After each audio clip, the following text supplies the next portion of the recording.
The Blue Castle by Lucy Maud Montgomery. Chapter 31. Autumn came. Late September with cool nights. They had to forsake the veranda, but they kindled a fire in the big fireplace and sat before it with jest and laughter. They left the doors open, and Banjo and Good Luck came and went at pleasure. Sometimes they sat gravely on the bearskin rug between Barney and Valency. Sometimes they slunk off into the mystery of the chill night outside. The stars smoldered in the horizon mists through the old oriel.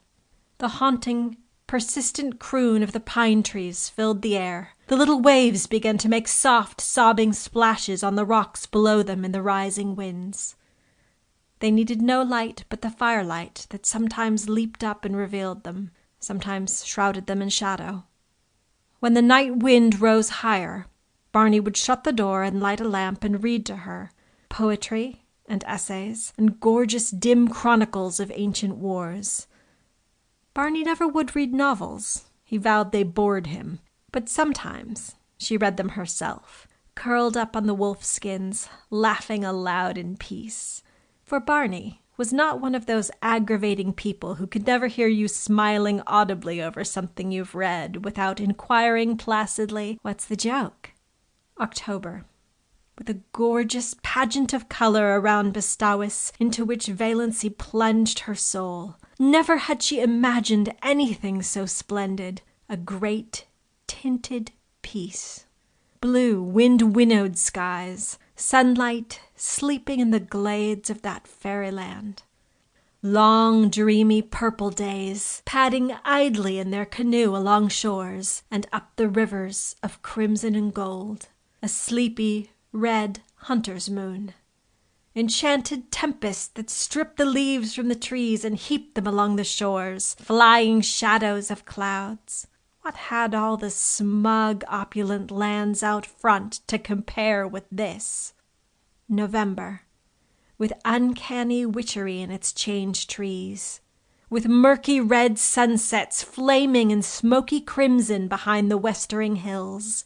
With dear days, when the austere woods were beautiful and gracious in a dignified serenity of folded hands and closed eyes. Days full of a fine, pale sunshine that sifted through the late leafless gold of the juniper trees and glimmered among the gray beeches, lighting up evergreen banks of moss and washing the colonnades of the pines. Days with a high-sprung sky of flawless turquoise. Days when an exquisite melancholy seemed to hang over the landscape and dream about the lake. But days, too, of the wild blackness of great autumn storms, followed by dank, wet, streaming nights when there was witch laughter in the pines and fitful moans among the mainland trees. What cared they? Old Tom had built his roof well, and his chimney drew.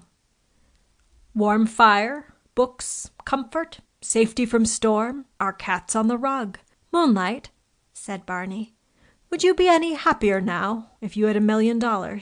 No, nor half so happy. I'd be bored by conventions and obligations then. December, early snows and Orion, the pale fires of the Milky Way. It was really winter now. Wonderful, cold, starry winter. How Valency had always hated winter. Dull, brief, uneventful days. Long, cold, companionless nights. Cousin Stickles with her back that had to be rubbed continually. Cousin Stickles making weird noises, gargling her throat in the mornings. Cousin Stickles whining over the price of coal. Her mother probing, questioning, ignoring, endless colds and bronchitis or the dread of it, Redford's liniment and purple pills. But now, she loved winter. Winter was beautiful up back, almost intolerably beautiful. Days of clear brilliance. Evenings that were like cups of glamour, the purest vintage of winter's wine. Nights with their fire of stars. Cold, exquisite winter sunrises, lovely ferns of ice, all over the windows of the Blue Castle, moonlight on birches in a silver thaw, ragged shadows on windy evenings, torn, twisted, fantastic shadows, great silences, austere and searching. Jeweled, barbaric hills. The sun suddenly breaking through gray clouds over long white Mistowis. Icy gray twilights, broken by snow squalls, when their cozy living room, with its goblins of firelight and inscrutable cats, seemed cozier than ever. Every hour brought a new revelation and wonder. Barney ran Lady Jane into Roaring Abel's barn and taught Valency how to snowshoe. Valency, who ought to be laid up with bronchitis, but Valency had not even a cold. Later on in the winter, Barney had a terrible one, and Valency nursed him through it with a dread of pneumonia in her heart. But Valency's colds seemed to have gone where old moons go, which was luck, for she hadn't even Redfern's liniment. She had thoughtfully bought a bottle at the port, and Barney had hurled it into the frozen Mistowis with a scowl. "Bring no more of that devilish stuff here," he'd ordered briefly. It was the first and last time he'd spoken harshly to her. They went for long tramps through the exquisite reticence of winter woods and the silver jungle of frosted trees, and found loveliness everywhere. At times they seemed to be walking through a spellbound world of crystal and pearl. So white and radiant were clearings and lakes and sky. The air was so crisp and clear that it was half intoxicating. Once they stood in a hesitation of ecstasy at the entrance of a narrow path between ranks of birches. Every twig and spray was outlined in snow. The undergrowth along its sides was a little fairy forest cut out of marble. The shadows cast by the pale sunshine were fine and spiritual. "Come away," said Barney, turning. "We must not commit the desecration of tramping through there." One evening they came upon a snowdrift, far back in an old clearing, which was in the exact likeness of a beautiful woman's profile. Seen too close by, the resemblance was lost, as in the fairy tale of the Castle of St. John. Seen from behind, it was a shapeless oddity. But at just the right distance and angle, the outline was so perfect that when they came suddenly upon it, gleaming out against the dark background of spruce in the glow of winter sunset, they both exclaimed in amazement. There was a low, noble brow, a straight, classic nose, lips and chin, and cheek curve modeled as if some goddess of old time had sat to the sculptor, and a breast of such cold, swelling purity as the very spirit of the winter woods might display. "All the beauty that old Greece and Rome sung, painted tonight," quoted Barney. "And to think, no human eyes save ours have seen or will see it," breathed Valency, who felt at times as if she were living in a book by John Foster.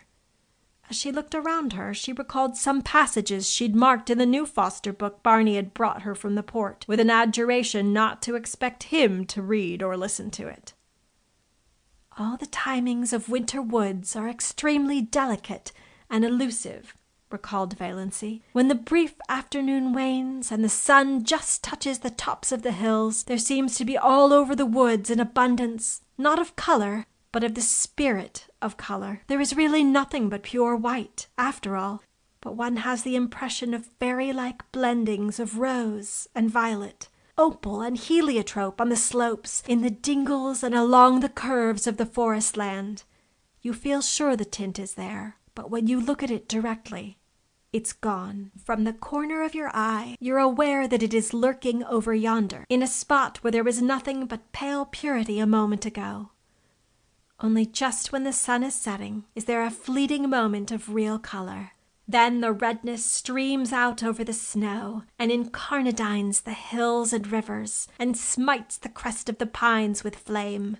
Just a few minutes of transfiguration and revelation, and it's gone." "I wonder if John Foster ever spent a winter in Mistowis," said Valency. "Not likely," scoffed Barney. "People who write tosh like that generally write it in a warm house on some smug city street." "You are too hard on John Foster," said Valency severely. "No one could have written that little paragraph I read you last night without having seen it first. You know he couldn't." "I didn't listen to it," said Barney morosely. "You know I told you I wouldn't." "Then you've got to listen to it now," persisted Valency. She made him stand still on his snowshoes while she repeated it. "She is a rare artist, this old Mother Nature, who works for the joy of working, and not in any spirit of vain show. Today the fir woods are a symphony of greens and grays, so subtle that you cannot tell where one shade begins to be the other. Gray trunk, green bough, gray-green moss above the white, gray-shadowed floor. Yet the old gypsy doesn't like unrelieved monotones. She must have a dash of color. See it, a broken dead fir bough of a beautiful red-brown swinging among the beards of moss. "Good Lord! Do you learn all that fellow's books by heart?" was Barney's disgusted reaction as he strode off. "John Foster's books were all that saved my soul alive the past 5 years," averred Valency. "Oh, Barney, look at that exquisite filigree of snow in the furrows of that old elm tree trunk." When they came out to the lake, they changed from snowshoes to skates and skated home. For a wonder, Valency had learned when she was a little schoolgirl to skate on the pond behind the Deerwood School. She never had any skates of her own, but some of the other girls had lent her theirs, and she seemed to have a natural knack of it. Uncle Benjamin had once promised her a pair of skates for Christmas, but when Christmas came, he'd given her rubbers instead. She'd never skated since she grew up, but the old trick came back quickly, and glorious were the hours she and Barney spent skimming over the white lakes and past the dark islands, where the summer cottages were closed and silent.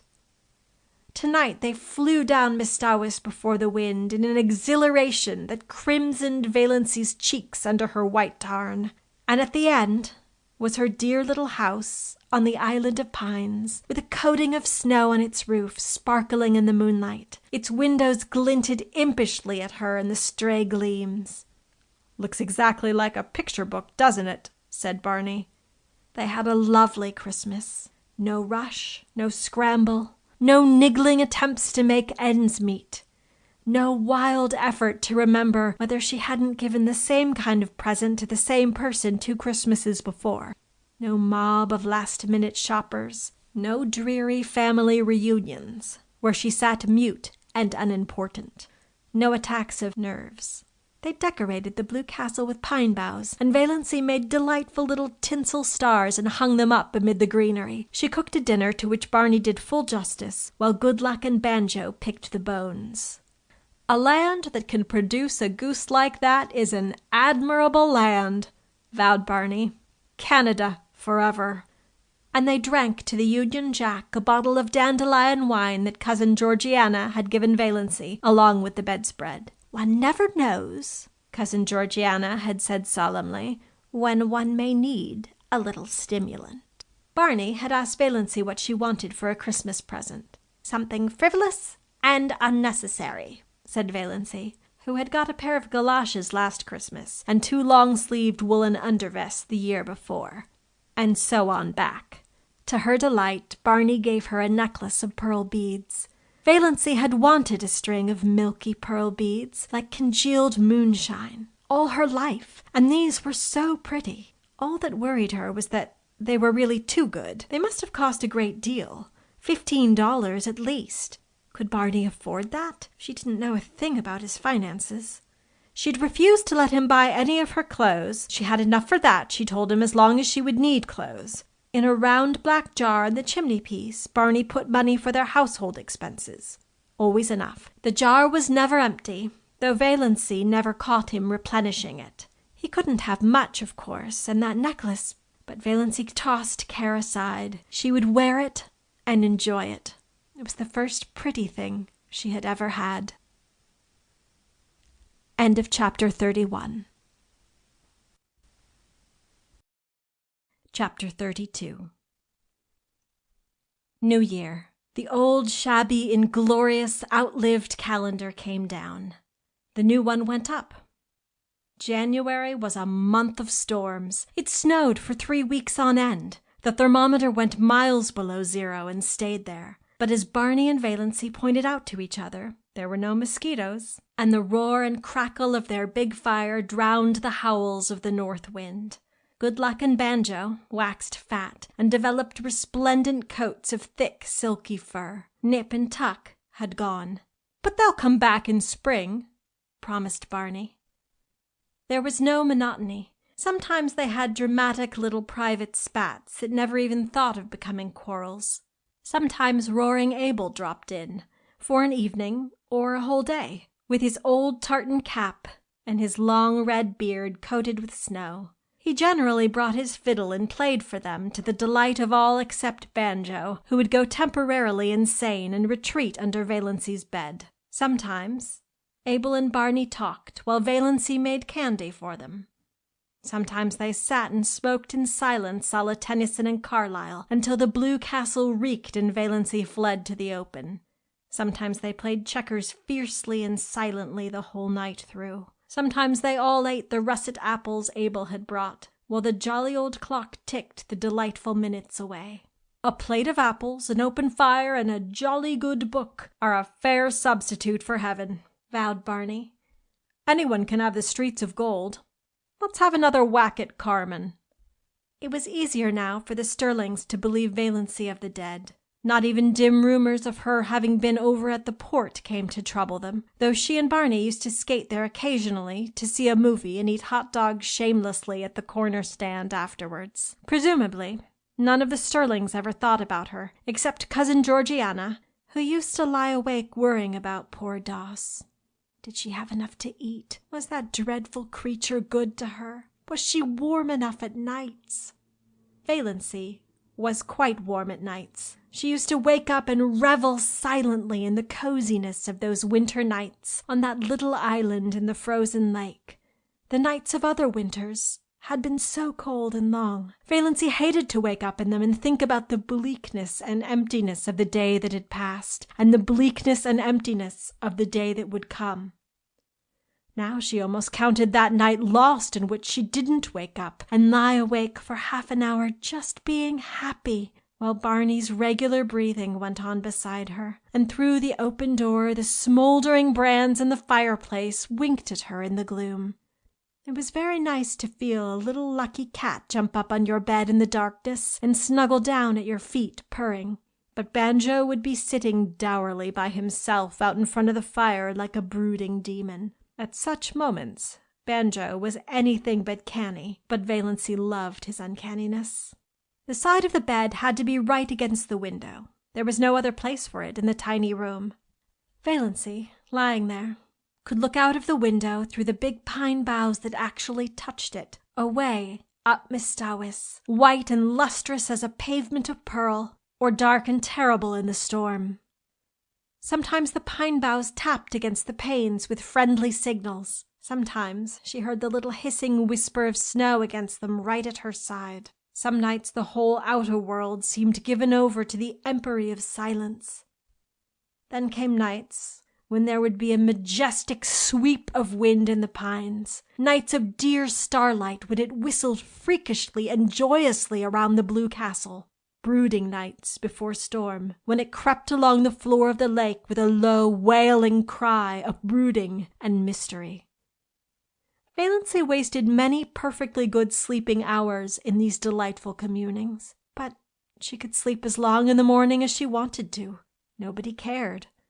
Barney cooked his own breakfast of bacon and eggs, and then shut himself up in Bluebird's chamber until supper time.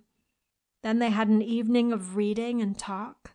They talked about everything in this world, and a good many things in other worlds. They laughed over their own jokes until the Blue Castle re-echoed. "You do laugh beautifully," Barney told her once. "It makes me want to laugh just to hear you laugh. There's a trick about your laugh, as if there was so much more fun back of it that you wouldn't let out. Did you laugh like that before you came, Mystawis, Moonlight?" "I never laughed at all, really. I used to giggle foolishly when I felt I was expected to, but now the laugh just comes." It struck Valency more than once that Barney himself laughed a great deal oftener than he used to, and that his laugh had changed. It had become wholesome. She rarely heard the little cynical note in it now. Could a man laugh like that who had crimes on his conscience? Yet Barney must have done something. Valency had indifferently made up her mind as to what he had done. She concluded that he was a defaulting bank cashier. She'd found in one of Barney's books an old clipping cut from a Montreal paper in which a vanished defaulting cashier was described. The description applied to Barney, as well as to a half-dozen other men Valency knew, and from some casual remarks he dropped from time to time, she concluded that he knew Montreal rather well. Valency had it all figured out in the back of her mind. Barney had been in a bank. He was tempted to take some money to speculate, meaning, of course, to put it back. He had got in deeper and deeper, until he found there was nothing for it but flight. It had happened so to scores of men. He had, Valency was absolutely certain, never meant to do wrong. Of course, the name of the man in the clipping was Bernard Craig, but Valency had always thought that Snaith was an alias. Not that it mattered. Valency had only one unhappy night that winter.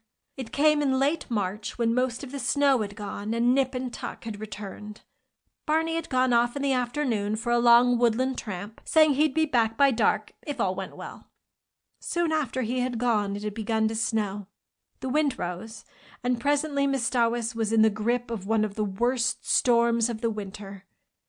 It tore up the lake and struck at the little house. The dark, angry woods on the mainland scowled at Valency, menace in the toss of their boughs, threats in their windy gloom, terror in the roar of their hearts. The trees on the island crouched in fear. Valency spent the night huddled on the rug before the fire, her face buried in her hands, when she was not vainly peering from the oriel in a futile effort to see through the furious smoke of wind and snow that had once been blue-dimpled Mistawis. Where was Barney? Lost on the merciless lakes, sinking exhausted in the drifts of the pathless woods? Valency died 100 deaths that night and paid in full for all the happiness of her blue castle. When morning came, the storm broke and cleared. The sun shone gloriously over Mistawis, and at noon Barney came home. Valency saw him from the oriel as he came around a wooded point, slender and black against the glistening white world. She did not run to meet him.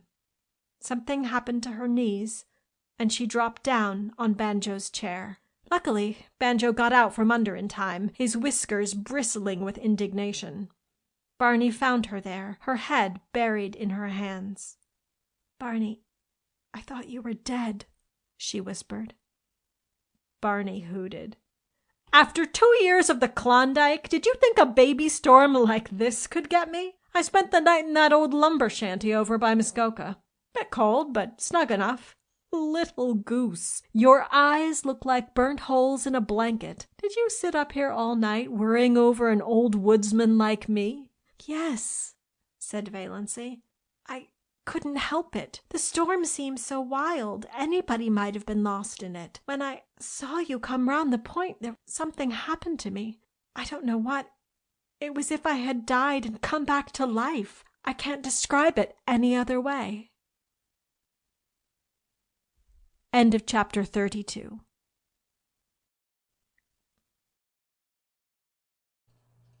Spring.